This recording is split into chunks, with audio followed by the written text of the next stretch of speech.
Kerja apapun itu pasti selalu ada tantangannya, termasuk jadi polisi divisi kriminalitas. Gak gampang pastinya untuk bisa menangkap para penjahat. Alkisah, ada 5 orang detektif kepolisian Korea yang bekerja satu tim di divisi kriminalitas narkoba. Kelimanya sering banget sial dan misinya gagal. Tim itu isinya ada ketuaku, detektif Jang, detektif Ma, detektif Yongho, dan detektif Jae-hoon. Suatu hari, tim ini menangkap penjahat yang lagi asik ngumpul main judi siang-siang. Mereka udah nyiapin rencana penyergapan termasuk pakai tali yang biasa digunain para pembersih kaca di gedung tinggi. Sayangnya, pas detektif Chang mau masuk ke dalam gedung lewat jendela, aksinya gagal. Di jendela satunya ada tetuaku yang juga tidak berhasil masuk dengan mulus.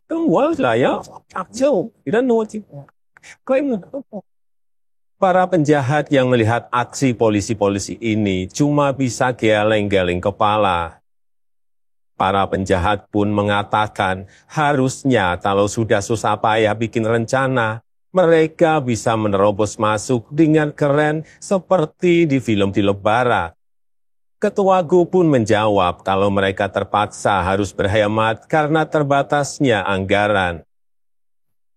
Setelah percakapan super santai itu, penjahat yang mereka incar tetap berhasil kabur dengan melompat lewat jendela samping Ketua Gu. Dan aksi kejar-kejaran pun mulai terjadi. Saat mengejar para penjahat, detektif lain berlari sekuat tenaga. Tapi detektif Ma naik motor metik dengan santainya. Akhirnya penjahat pun berhasil dilumpuhkan oleh detektif Ma. Sayangnya, aksi itu ternyata malah membuat beberapa tabrakan mobil beruntun di jalan. 자동차를 놀려서 때렸죠. bukan sesana sahabat saja.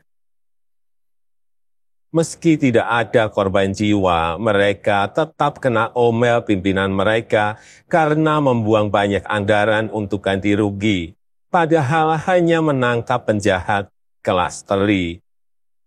Setelah dimarahi pimpinan, mereka keluar ruangan dengan tidak semangat. Di dekat pintu keluar, mereka bertemu dengan tim lain yang dipimpin Ketua Choi. Ketua Choi mengajak mereka makan enak untuk merayakan kenaikan pangkatnya. Saat berada di tempat makan, Ketua Choi berbincang dengan Ketua Go. Dia memberikan bocoran informasi tentang pergerakan gembong narkoba bernama Lee Mubai. Ketua Choi menawarkan misi bersama agar Ketua Go bisa segera naik pangkat juga seperti dirinya. Misi itu pun dijalankan oleh tim Ketua Go. Para anggota pun mulai menyamar di daerah Changjiodong yang diperkirakan jadi markas Mubai dan anak buahnya. Penyamaran pun dilakukan siang malam. Ada yang menyamar jadi kuli bangunan, pegawai PLN, guru karate, dan tukang bersih-bersih jalan. Khusus detektif Ma, tugasnya adalah mengintai dari atas gedung seberang. Ibu-ibu yang tinggal di daerah situ sering melihat detektif Ma mengintai. Ia pun jadi merasa risih dan takut karena mengira detektif Ma sedang memuntit dirinya. Ibu ini akhirnya lapor polisi. Detektif Ma dan anggota tim lain akhirnya harus adu argumen dengan polisi atas tuduhan sebagai penguntit. Dengan terpaksa mereka nurut sama polisi dan mau ditangkap agar penyamaran mereka tidak ketahuan warga sipil. Saat sudah berada dalam mobil polisi, para detektif ini memberitahukan kalau mereka semua sejenis, sama-sama polisi. Setelah aksi menyamar menimbulkan masalah, mereka pun memutuskan mengintai dari kedai ayam goreng di seberang. Setiap hari mereka duduk di sana sambil memesan ayam goreng yang rasanya bahkan nggak enak.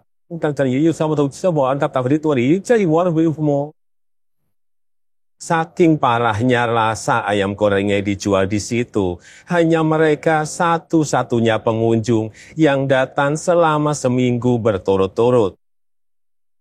Mereka mulai frustasi karena selama seminggu belum ada tanda-tanda munculnya Mubay, si pemimpin bandar narkoba. Adu argumen pun mulai terjadi karena rasanya pengintaian tersebut terasa sia-sia. Saat saling berargumen, Detektif Yang Ho melihat kedatangan Mubay mengendarai mobil mewah. Mereka terkejut dan langsung fokus mengintai.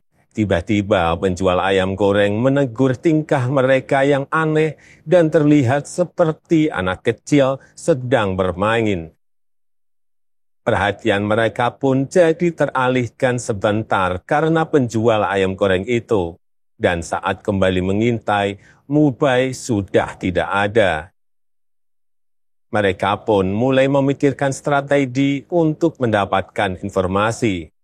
Ketua Go bahkan mengusulkan untuk melakukan penyadapan meski tanpa surat izin resmi dari pimpinan. Detektif Zhang menantang ide itu sebab mengkhawatirkan jika ada kerugian atau tuntutan yang muncul. Detektif Zhang takut mereka semua akan kehilangan uang pensiunnya hanya karena kesalahan sepele. Meski begitu, banyak yang setuju dengan ide menyadap pembicaraan.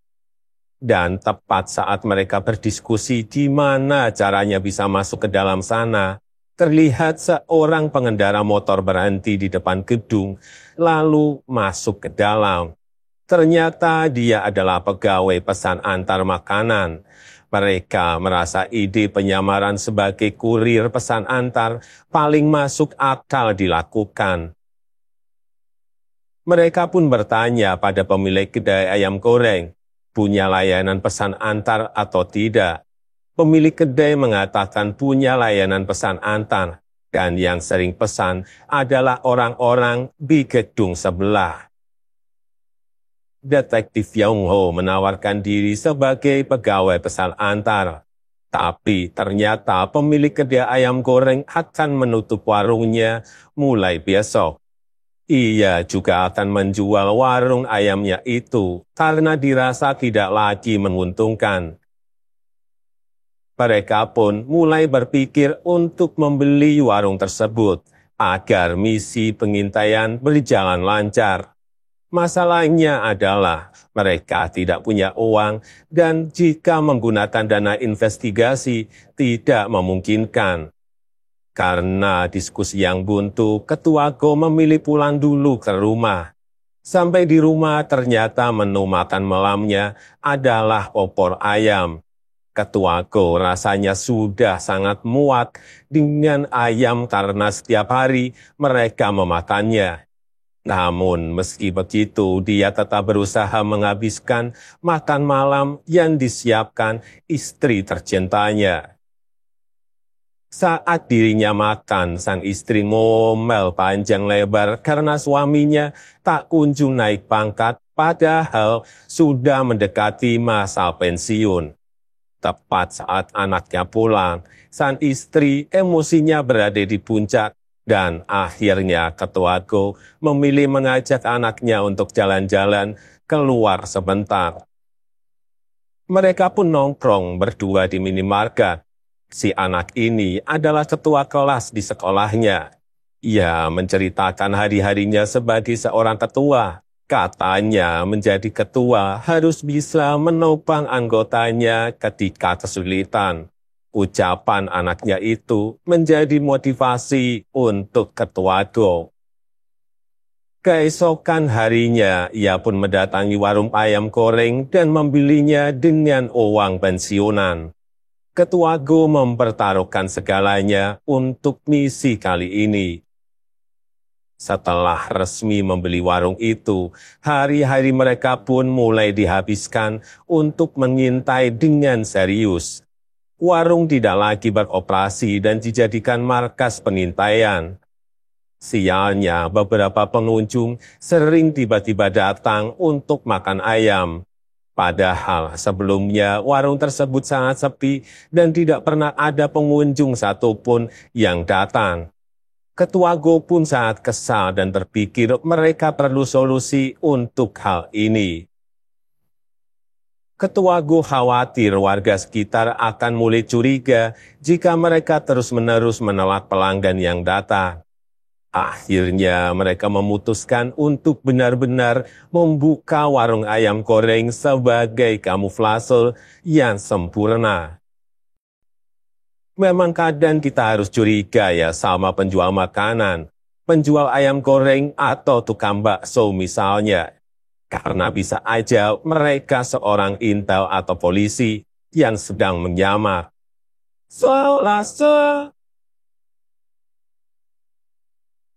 Ketua Go pun menyuruh semua anak buahnya memasak ayam goreng. Nanti masakan siapa yang paling enak akan dipilih untuk menjadi koki. Dan setelah mencoba semua ayam goreng, ternyata masakan detektif Ma paling lezat.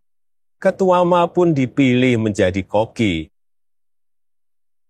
Sementara detektif lain diberi tugas berbeda-beda. Detektif Jang dan Detektif Jae-hun menjadi pelayan. Ketua Go sebagai kasir sementara Detektif Yong-ho ditugaskan untuk standby di dalam mobil. Jadi, jika sewaktu-waktu mereka butuh melakukan pengejaran, Detektif Yong-ho sudah selalu siap di dalam mobil. Pengunjung warung pun muncul 2 orang. Mereka tidak mau ayam goreng original dan ingin menu lain, yaitu ayam goreng bumbu. Dengan sigap Ketua Ma menuruti keinginan mereka dan membuatkan ayam goreng bumbu. Gak disangkanya ayam itu sangat-sangat enak. Kabar pun tersebar dengan cepat dari mulut ke mulut tentang kelezatan ayam goreng masakan Detektif Ma. Warung pun menjadi semakin ramai oleh pengunjung. Bahkan mereka dikunjungi produser acara TV nasional yang ingin meliput usaha warung goreng Ketua Go ini.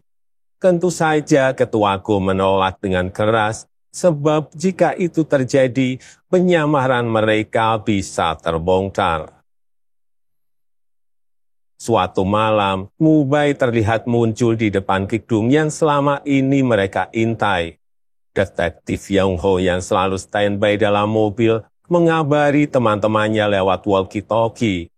Tapi tidak ada respon sama sekali, sebab para detektif sedang sibuk melayani pengunjung warung ayam mereka.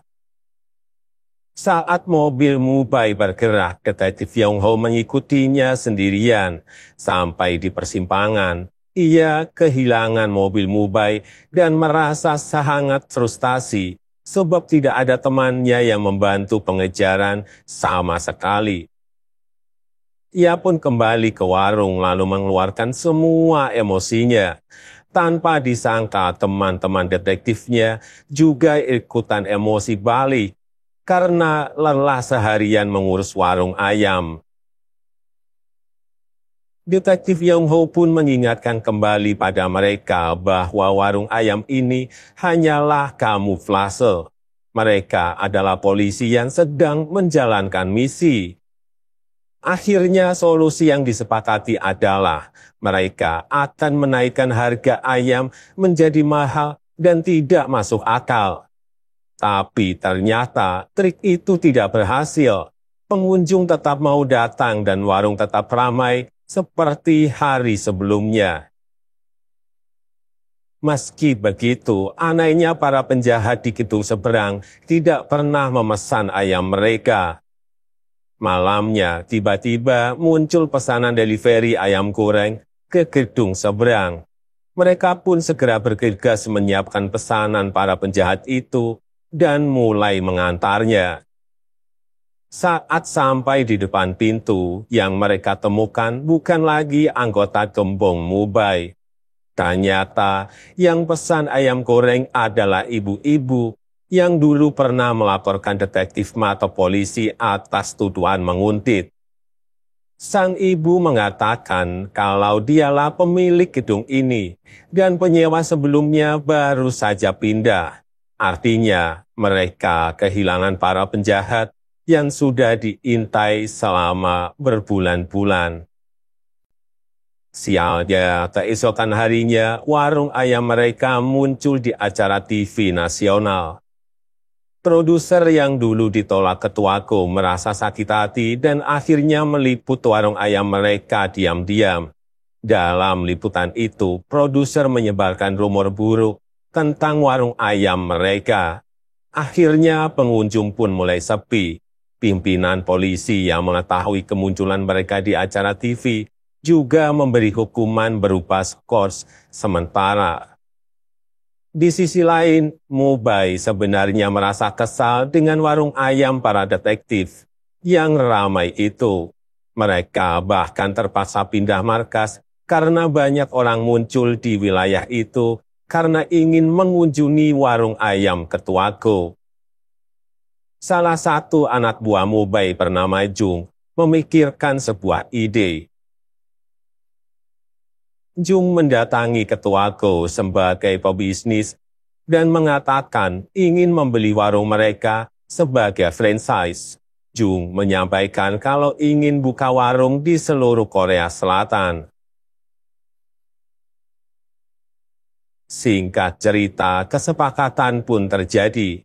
Dengan cerdasnya, Mubai menyelundupkan narkoba mereka ke dalam kemasan ayam goreng yang didistribusikan ke seluruh warung cabang. Hal itu tentu awalnya tidak diketahui oleh para detektif, sampai para pelanggan mulai mengeluh di internet tentang pelayanan di warung-warung cabang. Tentu saja pelayanan yang didapat kurang baik, bahkan kasar, sebab pegawai di sana hanyalah para preman, anak buah Mubai. Di tempat lain, Mubai bertemu dengan pesaingnya yang bernama Ted Chang. Ia menawarkan kesepakatan kerjasama penjualan narkoba. Para detektif pun mulai melakukan investigasi terhadap warung-warung cabang dan menemukan kejanggalan pada bagian pesan antar. Pemesan ayam masih sangat tinggi, padahal warung sudah sepi semenjak muncul keluhan para pelanggan di internet. Sebelumnya, mereka pun merasa semakin curiga. Penyelidikan lebih lanjut pun dimulai. Mereka menyamar menjadi tukang antar ayam, sementara detektif Ma mendatangi para pegawai warung cabang. Ia mengatakan dirinya dari kantor pusat. Sayangnya penyamaran Ma akhirnya terbongkar dan ia dihajar habis-habisan. Mubai yang mengetahui identitas detektif Ma dari tanda pengenal kepolisiannya pun menjadi sangat marah. Mubai akhirnya merencanakan hal licik. Ia berniat mengkhianati Ted Chang dan akan menjadikan kambing hitam dalam bisnis penjualan narkoba lewat pesanan ayam goreng tersebut. Di sisi para detektif, mereka sudah mengetahui bahwa ayam jualan mereka dijadikan alat menyelundupkan narkoba pada pelanggan. Saat itu tiba-tiba ada panggilan video masuk ke HP detektif Chang. Ternyata yang menghubungi mereka adalah para penjahat. Terlihat panggilan video detektif Ma sedang disekap oleh para penjahat. Tanpa mengulur waktu, detektif Chang masuk melacak keberadaan ponsel detektif Ma, dan mereka pun menuju lokasi sesuai petunjuk. Di tempat penyekapan, para anak buah Mubai sedang menggali lubang untuk mengubur detektif Ma hidup-hidup. Tetapi detektif Ma berhasil melepaskan ikatannya dan menghajar seluruh anak buah Mubai sendirian. Ternyata detektif Ma dulunya adalah mantan atlet judo nasional sehingga kemampuan bela dirinya sangat-sangat hebat. Di dekat tempat penyekapan tersebut, Mubai dan Ted Chang sedang berinteraksi. Detektif Ma yang melihat itu langsung mengirim pesan pada Detektif Zhang untuk segera datang.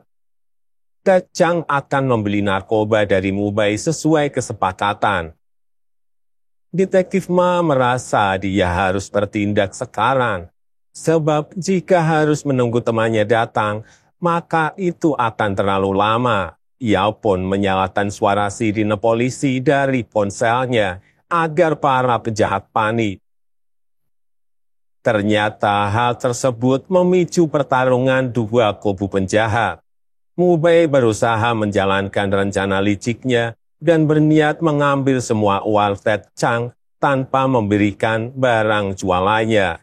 Tepat saat pertarungan tengah berlangsung, para detektif tiba di lokasi, dan perkelahian pun langsung berhenti.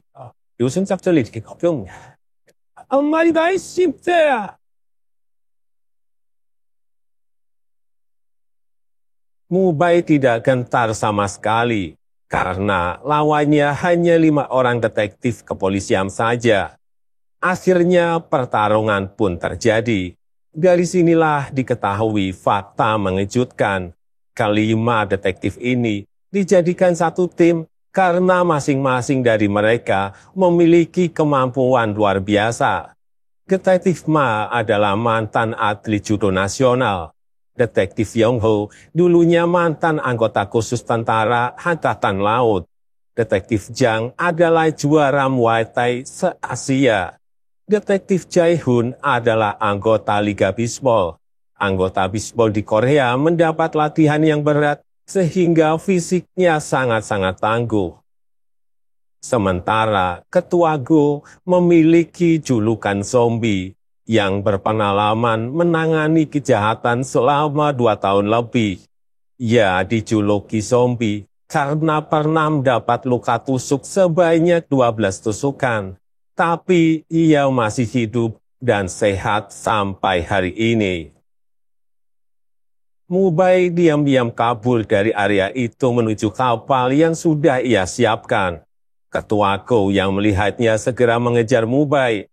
Saat kapal berhasil dijalankan Mubei, ternyata Ketua Go juga sudah ada di dalamnya. Mereka pun akhirnya bertarung dengan saat sengit di atas kapal. Meski Ketua Go sudah lelah dan banyak cedera di sekujur tubuh, akibat perkelahian sebelumnya, ia tetap berhasil mengalahkan Mubei. Saat polisi bantuan sampai di tempat kejadian, mereka sangat terkejut, sebab semua penjahat sudah tergeletak dalam posisi babak belur dan terikat tangan serta kakinya. Atas keberhasilan para detektif menangkap 2 penjahat kelas kakap sekaligus, masa hukuman mereka pun dihapuskan. Tidak hanya itu saja, mereka berlima mendapat kenaikan pangkat secara bersamaan. Dari sini memang terbukti, jika kita tekun dan percaya pada apa yang menjadi passion kita, pasti hasilnya akan baik. Dan filmnya pun berakhir.